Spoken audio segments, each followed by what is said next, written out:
Kemudian juga ketika kita aksi dan memaksa untuk masuk ke satu instansi, bahkan di sana ada kata ketika kita memanjat pagar, itu pun kita akan dikenai sanksi dan kurungan penjara juga gitu. Ini satu pembungkaman ataupun satu bentuk di mana pemerintah saat ini mereka itu anti kritik. Ada aksi gabungan begitu, ABT siap mau? ABT siap. Bismillahirrahmanirrahim. Assalamualaikum warahmatullahi wabarakatuh. Salam Remedial Society. Kita jumpa lagi di Policy Corner Risk Foundation. Siap. Di samping saya sekarang sudah hadir rekan kita semua, Pres Randy. Ya. Kebetulan Pres Randy itu kemarin salah satu orang yang paling keras berteriak sampai turun ke jalan mempersoalkan RKUHP. Nah, sekarang kita akan bincang-bincang, ngobrol-ngobrol terkait dengan RKUHP. Kenapa sampai teman-teman mahasiswa terus, khususnya Pres Randy kemarin sampai turun ke jalan. Tapi sebelum itu, kenalkan dulu dong, biar sahabat Remedial tahu. Siap. Mungkin perkenalkan, nama saya Randy Rizky Sutisna. Kebetulan sekarang sebagai Presiden BEM Rema UPI Tasik. Kemudian juga BEM Rema UPI Tasik hari ini diamanahi menjadi koordinator pusat Aliansi BEM Tasikmalaya. Nah, gitu. Kalau Aliansi BEM Tasikmalaya itu biasa disebut ABT kan ya? Ya, ABT. Sebenarnya ABT itu sekarang anggotanya sudah di mana saja? ABT itu untuk anggotanya keseluruhan yang terdata itu 22 instansi. 22 kampus. Dari 22 kampus? Iya, 22 kampus dari berbagai kota maupun kabupaten Tasik. Jadi Aliansi BEM Tasik ini memang mewadahi ataupun instansi-instansi kota maupun kabupaten yang bersatunya di Aliansi BEM Tasik begitu. Siap. Gran Pres Randy jadi koordinator pusat. Iya, koordinator pusat. ABT di Tasik berarti Tasik. ya. Oke. Mas, Anda pengen ngobrol terkait dengan kemarin kan sempat ramai nih. RKUHP memang bukan hanya di Tasikmalaya. Tapi Anda mau tanya nih, kira-kira apa sih yang menyebabkan teman-teman ABT sampai mau panas-panasan berteriak-teriak gitu di jalan mempersoalkan RKUHP? Ya. Yang pertama memang dari Aliansi BEM Tasik kemarin itu sudah melaksanakan kajian terlebih dahulu mengenai RKUHP. Itu agak lumayan alot juga dari tanggal 18 sampai tanggal 28 Juni. Kita melaksanakan kajian perihal naskah RKUHP itu entah di mana begitu. Jadi pada titik fokusnya memang kami di tanggal 4 aksi itu mempertanyakan naskah RKUHP. Kemudian juga di dalam naskah RKUHP itu muncul pasal-pasal yang memang kontroversial. Sehingga dari Aliansi BEM Tasik sepakat untuk memberikan tuntutan untuk membuka draft RKUHP. Meskipun setelah kami melaksanakan aksi tanggal 4, itu di tanggal 7-nya itu draft RKUHP diterbitkan begitu. Akan tetapi dalam draft tersebut juga masih banyak pasal-pasal kontroversial yang tidak diselesaikan begitu. Itu pasal-pasal kontroversial itu memang bunyinya bagaimana? Kalau pasal kontroversial itu dari pasal 273 bahwasannya melakukan demonstrasi tanpa sepengetahuan ataupun tanpa ada surat pemberitahuan itu akan didenda ataupun kurungan pidana 1 tahun. Kemudian juga ada beberapa pasal di mana ketika kita mengkritik pemerintah ataupun mengkritik presiden selaku presiden negara begitu, itu akan dikenakan denda ataupun pengurungan pidana juga. Yang ini jelas bertolak belakang dengan asas demokrasi kita. Bahwasanya ketika kita menyuarakan kritikan ataupun orasi itu kan tidak bisa terkendalikan. Kata-kata yang memang menghina presiden ataupun menghina instansi negara itu dalam RKUHP ini kita bisa dijerat hukuman pidana begitu. Sehingga memang ini agak sedikit kontroversial begitu. Nah, kalau di naskahnya itu memang disebutkan mengkritik atau menghina? Menghina begitu. Menghina. Menghina. Cuma memang di sini yang ditakutkan oleh Aliansi BEM Tasik, menghina di sini kan multitafsir begitu. Sedangkan ketika kita berorasi ataupun mimbar bebas begitu, kita kan nggak bisa mengontrol masa untuk berorasi tidak menghina presiden ataupun satu instansi gitu kan. Yang ditakutkan ketika kita berorasi, ketika kita menyampaikan pendapat ada kata-kata yang menghina presiden ataupun negara, itu kita akan terjerat hukuman pidana begitu. Nah, terus tadi itu selain pasal itu ada lagi nggak kira-kira yang menjadi sorotan teman-teman ABT? Yang menjadi pasal kalau nggak salah itu ada di pasal 429 di RKUHP mengenai penggelandangan. Penggelandangan. Apa itu penggelandangan? Jadi penggelandangan di sini ketika gelandangan melakukan satu keributan di muka umum itu akan dipidana 1 tahun. Dan itu pun akan didenda kategori kalau nggak salah kategori 2. Itu maksud gelandangan itu teh Masyarakat gelandangan yang suka di pinggir jalan. ya, gitu. yang suka di pinggir jalan. Akan tetapi kan itu satu bentuk ketidakkonkretan bahwasanya dalam Undang-Undang 1945 juga dalam pasal 27 ayat 2 itu segala bentuk kesejahteraan sosial ataupun segala bentuk hak ataupun tiap warga itu dilindungi dan dijamin oleh negara itu sendiri gitu. Akan tetapi ini justru bertolak belakang dengan undang-undang tersebut, di mana gelandangan ya secara logikanya ketika gelandangan melakukan kegaduhan di muka umum kemudian juga didenda, kemudian juga dihukum pidana, ya uang dari mana mereka juga mencukupi kehidupan sehari-hari ya menjadi seorang gelandangan begitu. Nah, ini juga menjadi sorotan kami bahwasanya dengan terbitnya naskah RKUHP yang baru pada tanggal 7 akan tetapi banyak juga pasal-pasal yang kontroversial. Dan itu kalau misalnya kalau gelandangan maksud bikin keributan itu apa ya? Keributan kayak gimana ya? Itu dijelaskan nggak sih di RKUHP itu? Nah, ini yang menjadi satu polemik juga bahwasanya pasal-pasal tersebut itu tidak secara rinci juga gitu. Tidak secara rinci yang disebutkan kegaduhan itu seperti apa. Cuma yang asumsi saya yang diserap bahwasanya melakukan kegaduhan di sini ya mengganggu kenyamanan orang lain di muka umum begitu. Tapi kalau misal kalau di antara pasal-pasal yang barusan yang bahkan mungkin ada pasal-pasal yang yang belum disebutkan. Yang pasal yang paling menjadi sorotan teman-teman ABT itu apa? Pasal yang menjadi sorotan yaitu mengenai pasal 273 kemudian juga pasal 218 mengenai penghinaan kepada presiden ataupun kepada lembaga instansi negara begitu. Karena memang kenapa? Karena ya seperti tadi yang saya bilang bahwasanya ketika teman-teman berorasi ya kita nggak bisa ngontrol juga dong teman-teman untuk melontarkan kata-kata hinaan kepada presiden ataupun hinaan kepada satu instansi yang memang dikira instansi ataupun presiden itu gagal dan lalai gitu dalam bekerjanya begitu. Nah, kalau teman-teman ABT memahami dengan terkait dengan yang disebut menghina presiden itu bagaimana? Kayak gimana gitu loh? Menghina presiden. Nah, sebenarnya juga di pasal seterusnya bahwasanya ketika kita menghina di media sosial pun itu akan menjadi satu permasalahan juga. Bahwasanya di RKUHP dijelaskan ketika kita menghina presiden di media elektronik itu pun akan mendapatkan satu sanksi pidana maupun berupa bayaran uang begitu.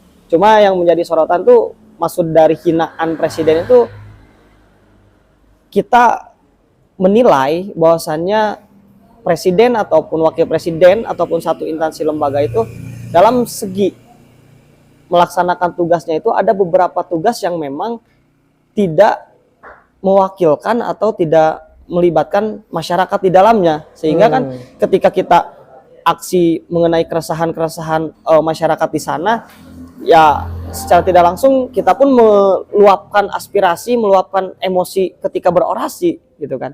Tidak bisa diporsir bahwasanya ya udah kita nanti orasi gak boleh menghina instansi atau gak boleh menghina presiden, karena kan itu kebebasan kita berekspresi juga gitu. Kebebasan kita berekspresi, kebebasan kita untuk menyuarakan pendapat juga gitu. Dan itu pun diatur dalam Undang-Undang pasal 28E kalau nggak salah. Bahwasanya setiap masyarakat itu bebas untuk berserikat, kemudian juga berkumpul, mengeluarkan ekspresi dan yang lain halnya begitu. Tapi apa kan kalau menghina kan, bukankah menghina itu memang, apakah itu memang disebut bagian dari ekspresi atau bagaimana? Ya, kalau dari segi menghina, karena ini masih multi tafsir begitu. Karena menghina di sini tuh menghinanya seperti apa tidak ada rincian.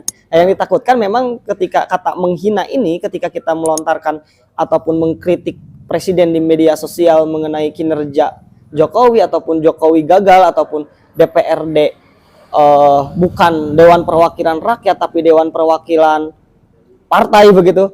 Kalau memang instansi itu ataupun presiden itu merasa dia dihina, bisa dong presiden ataupun instansi itu melaporkan dan mengusut kita yang mengeluarkan ekspresi itu. Nah, ini yang kita takutkan gitu. Jadi itulah yang menjadi ketakutan teman-teman ABT, sehingga teman-teman ABT bisa kemarin turun ke lapangan untuk menyampaikan itu. Ya. Terus dari kegiatan kemarin, dari aksi kemarin yang dilakukan ABT,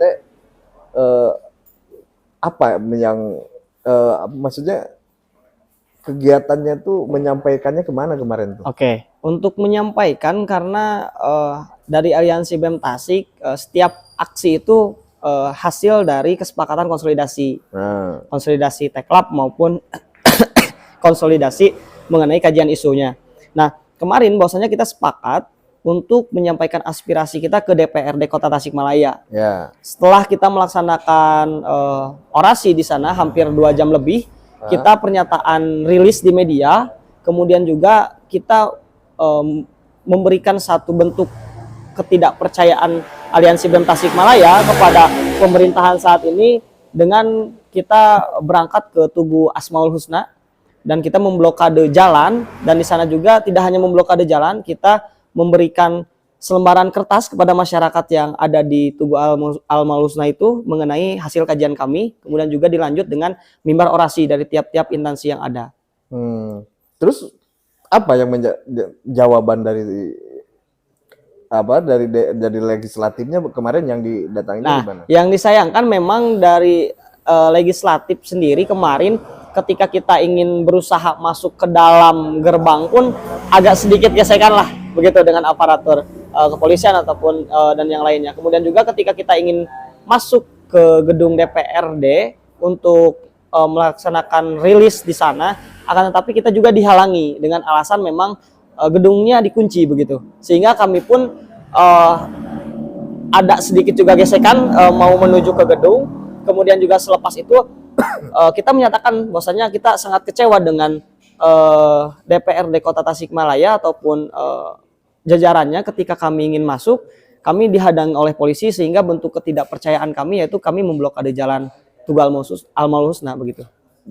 Tapi pesan-pesan yang ingin teman-teman sampaikan ke legislatif kemarin itu tersampaikan atau tidak menurut teman-teman ABT? Menurut saya ketika kemarin menyampaikan ke pihak legislatif, karena memang hasil dari konsolidasi kemarin kita tidak ada buka ruang diskusi dengan legislatif daerah. Akan tetapi kita membuka, ya kita melaksanakan mimbar bebas dan rilis saja di media, kemudian juga kita menyampaikan apa saja yang menjadi poin tuntutan dari Aliansi BEM Tasikmalaya, kemudian juga menyatakan sikap bentuk ketidakpercayaan kita gitu terhadap birokrat-birokrat yang ada gitu. Terus kemudian yang menjadi tuntutan rekan-rekan ABT itu kemarin apa saja berarti? Untuk menjadi poin tuntutan kami dari Aliansi BEM Tasik kemarin pada tanggal 4 Juli, yang pertama membuka draft RKUHP. Karena pada saat itu ketika kita aksi tanggal 4, draft RKUHP itu masih belum dibuka dan dibukanya itu tanggal 7 Juli. Nah, sehingga menurut yang disebut belum membuka itu siapa? DPR RI. DPR RI. Karena draft RKUHP itu ketika kita akses dan cari itu masih yang lama. Jadi terkesan Disembunyikan dengan munculnya juga pasal-pasal yang kontroversial. Nah, sehingga untuk poin tuntutan kedua, untuk menunda pengesahan RKUHP ataupun menolak sebelum pasal-pasal kontroversial yang ada itu diselesaikan. Ya, sehingga memang kami dari Aliansi BEM Tasik kemarin berpikir bahwasanya ada satu poin tuntutan kita yang goals, yaitu membuka draft RKUHP. Meskipun dibuka draft RKUHP itu pada tanggal 7 begitu. 3 hari pasca aksi. Meskipun ya dengan adanya draft RKUHP juga tidak selesai, pasal-pasal kontroversial ini masih ada gitu. Sehingga mungkin dari Aliansi BEM Tasik ke depan akan mengkaji pasal-pasal kontroversial yang ada di draft yang baru, kemudian juga tidak menutup kemungkinan kita akan melaksanakan eskalasi pergerakan kembali mengenai pasal-pasal kontroversial yang ada di draft RKUHP yang baru. Selain itu ada lagi tuntutan. Jadi tuntutannya tuh 2 poin ya? 3 poin apa? 3 poin. 3 poin. 3 poin. 3 poin. Nah, kemudian sekarang nih, ketika naskah sudah dibuka, bahkan sudah disahkan kan? Belum. Nah, apakah ABT masih akan melakukan aktivitas mengenai RKUHP ini? Ya, dari ABT sendiri jelas bakal tetap melaksanakan aktivitas turun ke jalan maupun kajian mengenai draft RKUHP yang baru. Karena draft RKUHP yang baru pun sudah jelas ketika draft RKUHP yang baru ini dipublikkan begitu, dengan pasal-pasal kontroversial yang ada, ya patut kita kaji dan patut kita bahas dan patut kita suarakan aspirasi dari masyarakat, dari mahasiswa juga mengenai pasal-pasal kontroversial yang saat ini belum selesai. Dan bahkan ketika draft RKUHP yang baru terbit itu ada muncul pasal kontroversial yang tadi mengenai penggelandangan itu. Sehingga memang kemarin pada tanggal 4 Aliansi BEM Tasik melaksanakan aksi, kita fokus ke membuka draft RKUHP-nya dulu. Nah, setelah di draft RKUHP yang baru muncul, nah tetapi ya pasal kontroversial masih ada dan bahkan bertambah juga gitu. Gitu. Ketika kami mengkaji draft yang baru itu mengenai penggelandangan, kemudian contoh yang nambahnya itu ada sebelumnya belum terkaji, pasca dibuka ini jadi ini. Contohnya mengenai pasal penggelandangan yang tadi. Ketika penggelandangan awalnya itu tidak ada dan tidak menjadi yang menjadi poin khusus kajian kami kemarin, yaitu penghinaan presiden, penghinaan lembaga, dan ketika kita melaksanakan aksi massa tidak melampirkan surat. Nah, itu yang menjadi kami 3 pasal yang kami khususkan begitu. Cuma ketika draft RKUHP yang baru ada pasal yang keluar juga yang kontroversial mengenai penggelandangan. Kemudian juga ketika kita aksi dan memaksa untuk masuk ke satu instansi, bahkan di sana ada kata ketika kita memanjat pagar, itu pun kita akan dikenai sanksi dan kurungan penjara juga gitu. Itu yang manjat pagar itu secara letterlek dituliskan dalam naskah itu? Iya, di dalam naskah itu ada. Bahkan ketika kita memaksa merangsang masuk ke satu instansi pemerintahan tanpa seizin pemerintahan tersebut, kita pun akan memasang apa? Meraksak masuk ke satu instansi tanpa sepemberitahuan ke lembaga tersebut ataupun tanpa izin kepada lembaga tersebut, kita pun akan terjerat hukuman begitu. Sehingga ini juga perlu kita kaji kembali oleh kawan-kawan Aliansi BEM Tasik mengenai pasal-pasal kontroversial yang bermunculan kembali setelah draft RKUHP ini dibuka kemarin pada tanggal 7 Juli. Kalau boleh minta pendapat dari Pres nih. Kenapa sih pemerintah membuat rancangan RKUHP yang sekarang dan isinya begitu? Kalau boleh, saya nanya pendapat Pres nih, kenapa pemerintah membuat yang seperti ini gitu loh? Pendapat saya memang ini satu pembungkaman ataupun satu bentuk di mana pemerintah saat ini mereka itu anti kritik. Bahkan saya sempat dengar di berita itu ketika satu DPR RI menyatakan sikap kepada Menko Luhut dengan sikap dia yang sangat dingin dan tidak senyum, bahkan Menko Luhut menyarankan untuk mengkritik atau memberikan saran kepada saya, silahkan untuk telepon. Sedangkan secara hierarkinya DPR RI dan pemerintahan itu ataupun dengan eksekutif, ya DPR RI harus berani mengkritik gitu, harus berani memberikan masukan dan saran ketika memang kebijakan itu tidak relevan dengan kepentingan masyarakat. Sehingga yang saya dapat simpulkan bahwasanya pemerintah saat ini menutup satu narasi kritikan ataupun satu narasi apa namanya tuh, menurut saya sih ini mencederai demokrasi juga gitu. Ketika memang pemerintah mengeluarkan pasal-pasal karet tersebut, dan pasal-pasal karet ini siapapun bisa kena gitu dengan pasal itu. Berarti teman-teman ABT menganggap kalau RKUHP yang sekarang itu ini merupakan skema besar untuk menutupi pemerintah yang anti kritik gitu. Ya, anti kritik. Bahkan kita lupa juga dengan isu-isu yang ada, bahwasanya beberapa menteri kabinet Jokowi pun ada beberapa menteri yang diresapel. Kemudian juga isu-isu lokal seperti Wadas ini belum selesai, pertambangan dan lain-lain. Soalnya saya juga berasumsi apakah memang dengan adanya polemik isu besar ini menutup isu-isu yang pengalihan isu begitu. Sehingga ini juga harus ada analisis yang jauh begitu. Karena memang satu pemerintahan yang anti kritik ataupun satu pemerintahan yang anti masukan dari mahasiswa ataupun rakyat itu sendiri, ya maka pemerintahan itu ya pemerintahan yang otoriter gitu, tidak demokrasi. Kalau berbicara ABT ini, sampai kapan ABT akan terus mengawal RKUHP ini? Berbicara ABT sampai kapan kita mengawal RKUHP ini? Sebenarnya alot juga ya kita bahas RKUHP ini.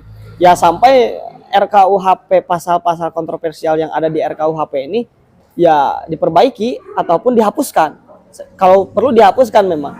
Kalaupun tidak dihapuskan, harus ada narasi penjelasan mengenai pasal-pasal yang kontroversial ini, sehingga ini tidak multitafsir mengenai pasal-pasal kontroversial ini. Dan yang disayangkan dari eskalasi pergerakan yang ada, memang kita ini tidak terfokus, karena kan ini isu nasional RKUHP ini. Seharusnya memang mahasiswa sekarang udah peka dan sadar bahwasanya ketika kita ingin menyuarakan RKUHP ini, ya kita bersama-sama di Senayan begitu. Bukan di daerahnya masing-masing, meskipun di daerahnya masing-masing perlu untuk menghangatkan atau memantik masa yang ada di daerah. Tapi saya kira ya kalau memang RKUHP ini perlu kita kawal, ya kita perlu adanya kesatuan dari berbagai wilayah ya untuk kita bersama-sama ke Senayan gitu. Karena yang memutuskan bukan DPRD kota, tapi DPR RI. Ya begitu. Ya mungkin lebih baik kalau aksinya kita datang ke Senayan. Lebih konkret kan gitu. Lebih konkret kita bersama-sama Tasik misalkan 5 bus gitu. Tapi kalau ada aksi gabungan begitu, ABT siap mau? ABT siap. Mau. ABT siap kita, karena dari ABT sendiri belum pernah merasakan, mungkin kawan-kawan yang lain belum pernah berangkat ke nasional juga gitu. Dan meskipun saya dapat kabar bahwasanya besok kayaknya ada aksi di nasional, cuma memang itu terkesan agak mendadak juga, sehingga dari ABT tidak ada persiapan untuk hal itu gitu. Nah, oke. Jadi saya kira buat sahabat-sahabat dan kawan-kawan Remedial Society, jadi kenapa teman-teman ABT sampai turun ke jalan kemarin di tengah panasnya terik matahari gitu ya, dan ternyata ketika mau masuk ke kantor perwakilan rakyat juga dihalangi. Terkesan dihalangi. Ya, itu sebenarnya ini dalam rangka mengkritisi apa yang sedang dilakukan, yang sedang akan dibuat oleh pemerintah. Yang dianggap RKUHP ini mencederai nilai-nilai demokrasi. Begitu. Nah, kemudian ketika ini harapan ABT untuk RKUHP ini, harapan ABT untuk mahasiswa, harapan ABT untuk masyarakat terkait RKUHP ini apa? Mungkin biar masyarakat secara luas pun mengetahui ini harapan teman-teman ABT. Untuk harapan dari Aliansi BEM Tasik mengenai RKUHP, jelas yang pertama kami menolak dan segera direvisi atau dihapuskan pasal-pasal yang memang kontroversial dan mencederai asas demokrasi kita. Kemudian juga harapan dari Aliansi BEM Tasikmalaya kepada kawan-kawan mahasiswa, saat ini kita perlu bersatu begitu. Saat ini kita perlu bersatu dalam eskalasi pergerakan untuk kita berangkat bersama ke nasional. Jangan sampai aksi-aksi yang ada itu disentralisasi begitu. Dan bahkan ketika aktivis-aktivis nasional pun menginstruksikan kita untuk desentralisasi tersebut, kita aksi di daerahnya masing-masing. Dan yang saya tanyakan ini menjadi satu pertanyaan, kenapa kita enggak bersama-sama berangkat ke nasional gitu? Karena kan ini isu nasional gitu. Sehingga memang harapan dari Aliansi BEM Tasik kita bersama-sama untuk mengkaji kembali, kemudian juga melaksanakan eskalasi pergerakan nasional maupun regional gitu. Oh, siap. Dan kalau nggak salah, Kang, untuk kota dan kabupaten yang terdata yang sudah melaksanakan eskalasi pergerakan itu baru 16 kota. Baru 16 kota. Dan sehingga memang ini perlu ada penyelarasan kembali untuk kota-kota yang lain, mungkinnya untuk aktivis-aktivis dari berbagai kota untuk menghangatkan eskalasi pergerakan terutama dengan RKUHP ini, sehingga kita nanti ketika berangkat ke nasional pun udah satu narasi gitu, karena sudah mengkaji bersama juga gitu. Ya karena ini kan isunya isu nasional, bukan isu lokal. Bukan isu lokal. Jadi kalau ini disahkan semuanya kena dampak. Ya, betul. Dampaknya secara langsung bahkan. Ya. Oke, saya kira mungkin ada kalimat terakhir yang ingin disampaikan kepada siapapun lah, kepada masyarakat, kepada siapapun. Untuk pesan mungkin ya, yang pertama mungkin untuk seluruh mahasiswa dulu nih. Oh, boleh. Saya sebagai mahasiswa, untuk seluruh mahasiswa memang hari ini tidak penting dari mana kalian berasal, tidak penting dari mana organisasi kalian berasal. Yang penting kalian memperjuangkan hak rakyat bersama dengan narasi yang sama tanpa ada perpecahan di dalamnya. Kemudian juga yang kedua, untuk seluruh mahasiswa, mari kita bangun kembali eskalasi pergerakan untuk kancah nasional begitu. Karena memang isu-isu nasional pun saya kira masih banyak gitu yang perlu kita kawal bersama. Kemudian juga untuk seluruh masyarakat dimanapun berada, kita perlu juga antusiasme dari masyarakat mengenai data, kemudian juga mengenai terdampak atau tidaknya. Kemudian juga saya kira masyarakat pun harus ikut andil dalam isu-isu yang memang siapapun bisa kena. Kemudian juga ketika kami melaksanakan konsolidasi dan yang lain halnya, besar harapan aktivis masyarakat ataupun masyarakat, tokoh-tokoh masyarakat bisa ikut juga andil di dalamnya mengenai hal pergerakan memperjuangkan hak rakyat ini. Karena kan mahasiswa selalu menggaungkan bahwasanya kita memperjuangkan hak rakyat. Mahasiswa selalu menggaungkan kita memperjuangkan hak masyarakat. Tapi memang ketika kita melaksanakan validasinya tanpa melibatkan masyarakat, berarti ada satu kecacatan ketika kita mengeluarkan satu narasi kita memperjuangkan hak rakyat. Meskipun memang dalam RKUHP ini masyarakat banyak terdampak, ya kita juga tidak boleh lupa untuk memberikan pencerdasan politik kepada masyarakat itu sendiri mengenai hasil naskah kajian kita sebarkan ataupun kita sosialisasikan kepada masyarakat di sekitar kita begitu. Oke, siap. Oke, saya kira ngobrol-ngobrol kita kali ini cukup lah ya. Siap cukup. Nanti kapan-kapan mau lagi kan? Oke, kita ngobrol bareng-bareng lagi. Nanti siapa tahu kan teman-teman ABT punya ada hal-hal yang ingin disampaikan lagi, kita diskusikan lagi. Tidak mesti tentang RKUHP. Iya, betul. Baik, sahabat-sahabat kawan-kawan dari Media Society, saya kira obrolan kita kali ini cukup sampai di sini. Mudah-mudahan memberikan pemahaman yang baru terkait dengan RKUHP, termasuk memberikan pemahaman baru terkait dengan gerakan yang dilakukan oleh ABT, khususnya umumnya oleh masyarakat secara luas. Luas begitu. Terima kasih. Assalamualaikum warahmatullahi wabarakatuh. Siap. Turun kan? Siap.